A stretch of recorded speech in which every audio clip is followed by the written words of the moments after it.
અભય થઈને નિષ્પક્ષતાથી નિરપેક્ષ રીતે વાસ્તવિકતાનો અરીસો રૂપી સચોટ માહિતી લાવતો સત્યની સાથે અભય ટાઈમ્સ। સુરતમાં દારૂબંધીના ધજાગરા ઉડાડનાર બુટલેગરો અને ખેપિયાઓ પાસેથી ઝડપાયેલા લાખોની કિંમતના દારૂનો જથ્થો ઝોન 4ની ટીમ દ્વારા નાશ કરાયો હતો। સુરતમાં દારૂબંધી હોવા છતાં બુટલેગરો દારૂનો વેપલો કરે છે, ત્યારે સુરતના ઝોન 4માં આવેલ અલગ અલગ પોલીસ મથકો જેમાં ખટોદરા, અઠવા, ઉમરા, વેસુ અને અલથાણમાં ઝડપાયેલા આશરે 50 લાખથી વધુની કિંમતના દારૂના જથ્થાને ડિંડોલી ખાતે નાશ કરાયો હતો।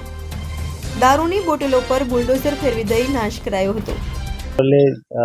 जोन 4 विस्तार की 46,203 बोतल्स हैं और 85 लाख रुपए का टोटल मुद्दा माल है, जिसका आज नाश किया जा रहा है। कौन से पुलिस स्टेशन? ये अठवा, उमरा, वेसू, अल्थान, खटोदरा और पांडेसरा 6 पुलिस स्टेशन का है। तो इनका जो प्रोसीजर होता है वो पूरा करके और बाद में आज अभी प्रांत साहब हैं, मामलादार श्री हैं, सारे पीआई जेसीपीज हैं, इनकी हाजिरी में अभी काउंटिंग चल रही है। इसके बाद में मुद्दा माल का नाश कर दिया जाएगा। Thank you.